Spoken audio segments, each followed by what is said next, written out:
साहे बंदगी। मित्रों, हमारा जीवन दो पहलुओं से निर्मित है, एक जन्म और एक मृत्यु। इसके जो बीच का छोर है उसका नाम जीवन है। जीवन के मुख्य चार पड़ाव हैं: बचपन, कुमार, जवानी और बुढ़ापा। ये जीवन के चार पड़ाव हैं। इन पड़ावों से हो करके हमारा जीवन अपनी यात्रा में गति करता है। जीवन कभी कभी पहले पड़ाव पर ही रुक जाता है, कभी दूसरे, कभी तीसरे और चौथे पड़ाव पर तो रुकना ही रुकना है। लेकिन हमने कभी विचार किया कि हमारे जीवन की जो शुरुआत हुई, जन्म से पहले हम कहाँ थे, हम कहाँ से आए हैं, हमें कहाँ जाना है, हमें क्या करना है, क्या नहीं करना है। एक जीवन पशुवत है, खाना, भरना और झरना, दो काम। कभी कोई चिंतन ही नहीं उठता है कि जीवन जो मिला है उस जीवन को हमें कैसे ऊर्जावान बनाना है, कैसे पावरफुल बनाना है। हमें पावरफुल होने के लिए हमें शरीर से नहीं, हमने मन की साधना कैसे करनी है, आध्यात्म की पराकाष्ठा हमारे जीवन में कैसे हो पाएगी, इस पर हमने कभी विचार नहीं किया। और यदि विचार नहीं किया है तो जीवन हमारा जा रहा है, चला गया जीवन, बहुत सा जीवन चला गया। और जीवन जाने की उस यात्रा पर, चलने की यात्रा में हम सनय सनय अंतिम छोर की तरफ बढ़ते ही जा रहे हैं। दिन पर दिन हम मृत्यु के आगोश में पहुंचने ही वाले हैं। मृत्यु आपको जीवन के किसी पड़ाव पर, किसी भी मोड़ पर अपने आगोश में ले सकती है। तो इस जीवन को जाने से पहले हमें कुछ तैयारी करनी चाहिए। कुछ यात्रा यदि हम कर रहे हैं तो उस यात्रा की पूर्व तैयारी, अगर तैयारी नहीं है तो बीच में ही हमारा जीवन, हमारी यात्रा रुक जाएगी।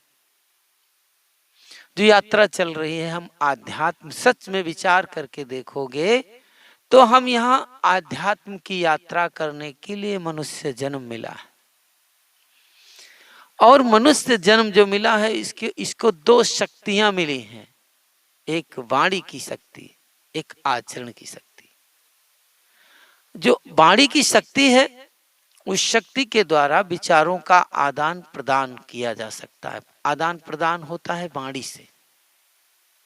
जो हमें भाषा आती है, उस भाषा के द्वारा हम एक दूसरे के विचारों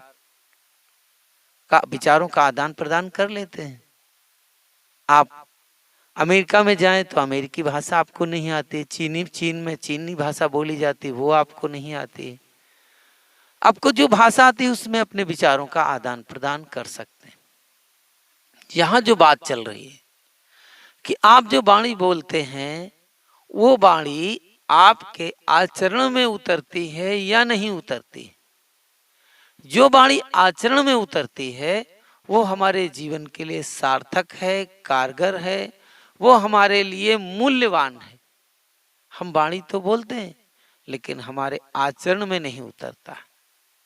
एक बात समझने जैसी है कि जिसके चरण उसी के छुए जाते हैं, जिसकी वाणी और जिसके कर्म उसके आचरण में उतर जाते हैं, उसी के ही चरण छूने योग्य होते हैं। और जिसके वाणी और आचरण ठीक नहीं होते हैं, उसके चरण छूने योग्य नहीं होते। बंधुओं, जो आचरण है हमारे जीवन में पूजनीय उसी से व्यक्ति होता है। अब व्यक्ति के आचरण ही मनुष्य को मूल्यवान बनाते हैं। उसको पूजनीय भी बना सकते हैं और उसको अपमानित बना सकते हैं। वो कैसे आचरण करता है। अगर आचरण सही है तो ये देश में, विदेश में, यह दुनिया में कहीं भी चला जाए तो इसका सम्मान और इसकी पूजा होती है। और व्यक्ति का आचरण ठीक नहीं है तो धनवान कितना भी हो, ज्ञानवान कितना हो, 4 वेद 6 शास्त्र 18 पुराण निरुक्त छंद व्याकरण अन्य ज्ञान विज्ञान उसे पता हो, अन्य वेद विद्याएं पता हो उसे, उससे कोई प्रभाव पड़ने वाला नहीं। यह व्यक्ति धनी है, पैसे से धनी है, उसके पास यश है, कीर्ति है, लोग धन को देख करके उसका सम्मान करते हैं। एक बात समझने जैसी है कि यदि व्यक्ति का आचरण ठीक नहीं है और धनी है व्यक्ति, तो संसार धन की तरफ भाग रहा है, और जो धन की तरफ भाग रहा है और किसी धनी व्यक्ति को देख करके उसका जो सम्मान करता है, तो उसकी लालसा है, लालायित है कि हम जिस तरह ये व्यक्ति है वैसे मैं भी हो जाऊं, मुझे भी वैसा ही धन मिल जाए, इसलिए लालायित होता है। और लालायित होता है, उसका सम्मान करता है। लेकिन जिसका धन के प्रति सम्मान नहीं है, धन की हवस नहीं है, धन की लालसा नहीं है, धन की आकांक्षा नहीं है, धन के प्रति वो पागल नहीं है, तो वो धनी व्यक्ति का सम्मान नहीं करता। क्योंकि जो संत होते हैं धन से ऊपर उठ जाते हैं, और जो आचरणवान होते हैं, जो फकीर होते हैं, जो अपने जीवन में कथनी करनी को एक कर रखे हैं, वो जीवन की पराकाष्ठा पर ठहर जाते हैं।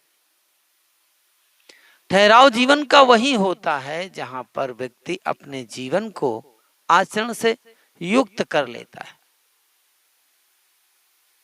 व्यक्ति यदि भयभीत है, कई लोग भय से सम्मान करते हैं, कई लोग कि अगर हम इसका सम्मान, धनी आदमी है, पैसे वाला आदमी है, सम्मान नहीं करेंगे तो ये हमारा शोषण करेगा, हमें परेशान करेगा, हमें दिक्कत में डाल देगा।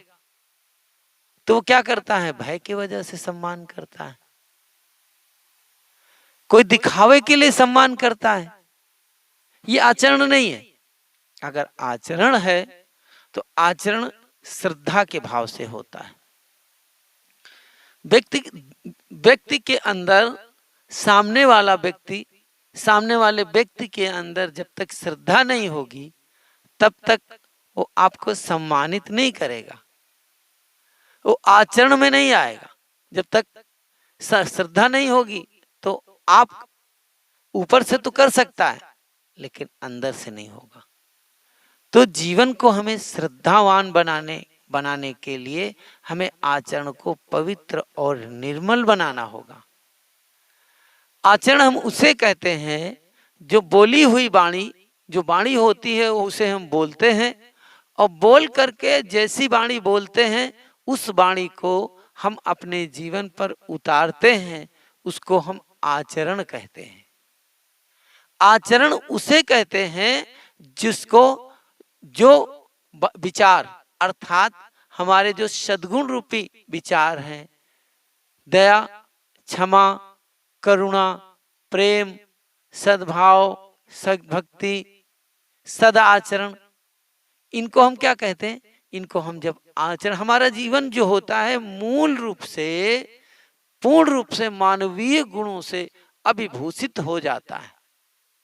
जब हमारा जीवन पूर्ण मानवीय गुणों से अभिभूषित हो जाता है और हमारे हर कर्म में दया होती, करुणा छिपी होती, दूसरे को दुखी देखकर करुणा विकसित होने लगती है।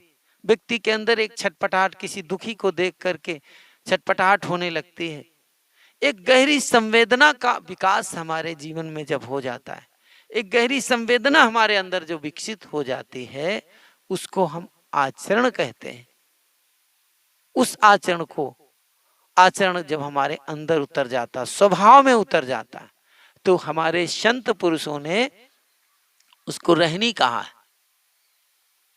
एनी टाइम वो उसके अंदर दया है तो दया से वो हिंसा में नहीं उतरेगा। कभी उससे हिंसा हो ही नहीं सकती। अर्थात दया उसका आचरण हो जाता है। किसी दूसरे को देख करके वो दुखी हो जाता है, करुणामय हो जाता है।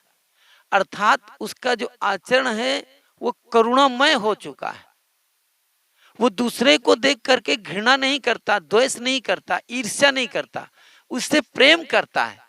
अर्थात उसका जो आचरण है, उसका वो प्रेम जो है आचरण बन चुका है। जब ऐसे हमारे जीवन में उतर जाते हैं, ऐसे भाव, ऐसे सद्गुण हमारे जीवन में उतर जाते हैं, उसको हम रहनी कहते हैं। अर्थात रहनी, और जो रहनी में रह जाता है, उस ठहराव, उस अवस्था में पहुंच जाता है, उसी को ही हम गुरु कहते हैं। और जो गुरुता कब आती है? जब पूर्ण पराकाष्ठा हो जाती है। एक कहानी मुझे याद आ रही है। एक राजा था और राजा का मंत्री, एक मंत्री था, और मंत्री तो राजा के समान ही होता है। उसे राजा नहीं होता, लेकिन सही देखा जाए जो राज्य का संचालन होता है तो मंत्री ही करता है। तो मंत्री के अंदर एक विचार आया कि जो लोग मुझे सम्मान करते हैं, वो सम्मान क्यों करते हैं? हमारे पद के कारण करते हैं या हमारे आचरण के कारण करते हैं? पद बड़ा है या आचरण बड़ा है? तो उसने विचार किया, यार इसका परीक्षण करना चाहिए। उसने परीक्षण किया, परीक्षण करने का भाव बनाया। तो क्या किया कि राजा का जो खजाना था, और खजाने से वो कुछ खजाना, कुछ सोना चांदी इत्यादि लेकर के घर जाने लगा। जो दरवाजा पर गेट कीपर था, अर्थात दरबानी था, दरबान था, वो देखता रहता था कि यार ये मंत्री ले जा रहा है। तो मंत्री है, पद पे है, और पहले दिन देखा तो कुछ कहा नहीं। जब कुछ कहा नहीं और शर्मा शर्मी नहीं कहा, यार मंत्री है, अब कैसे कहा जाए, कहेंगे तो अच्छा नहीं। तो उसने फिर क्या किया, दूसरे दिन फिर गया, खजाने से कुछ हीरे मोती, कुछ कीमती जेवर लेकर के वापस हुआ। दूसरे दिन भी शर्मा शर्मी कुछ नहीं कहा उसने। अब तीसरे दिन फिर उसने वही कृत्यम किया, वही कर्म किया, तो रहा नहीं गया उसको, दरबान को। तो उसने क्या किया कि शिकायत कर दिया राजा से। जब उसने राजा से शिकायत कर दी तो राजा ने मंत्री को बुलाया और पूछा कि, उसने कहा कि तुम खजाने में चोरी करते हो। तो मंत्री ने स्वीकार किया, अपनी गलती को स्वीकार किया कि हाँ मैंने चोरी की है। तो कहा इसके लिए तुमको सजा होगी, तुमको जेल में जाना पड़ेगा। तो उसने कहा ठीक है, मुझे जेल स्वीकार है। उसने स्वीकार कर लिया कि मैं जेल जाने के तैयार हूं। तो कहा कि ठीक है। राजा ने उसको 10 महीने के लिए जेल की सजा सुना दिया।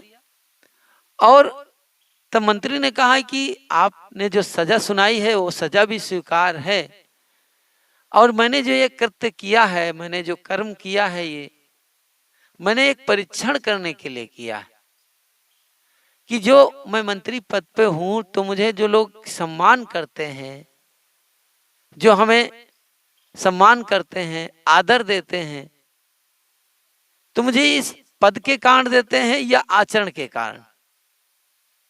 तो मुझे अब ये पता चला, जो लोग मुझे सम्मान करते हैं वो मेरे आचरण के कारण करते हैं, ना कि हमारे पद के कारण।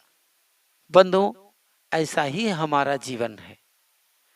जो संसार में हमको, अगर हम किसी पद पे हैं, लोग सम्मानित करते हैं, हम पैसा वाले हैं तो सम्मानित करते हैं, वो ऊपर का होता है। लेकिन असली जो श्रद्धा होती है, जो भाव होता है, जो प्रेम होता है, वो कहाँ होता है? वो आचरण में होता है। और जो आचरण में उतर जाता है तो वही हमारे लिए श्रेष्ठ है। जिस तरह से खाया हुआ भोजन जब पच जाता है वो हमारे शरीर को शक्ति प्रदान करता है, ऊर्जा प्रदान करता है, हमारे शरीर के अंदर में ऊर्जा का संचार करता है, विकास करता है, हमारा शरीर शक्तिशाली बनता है। ठीक ऐसे ही जो बोली हुई वाणी है वो जो हमारे आचरण में उतर जाती है वो तभी मूल्यवान होती है, तभी वो हमारे लिए जीवन के लिए लाभदायक होती है। आप लोगों ने हमारी बातों को बड़े प्यार से सुना, बड़े ध्यान से सुना, उसके लिए बहुत बहुत साधुवाद, बहुत बहुत मंगल कामनाएं, बहुत बहुत मंगल हो।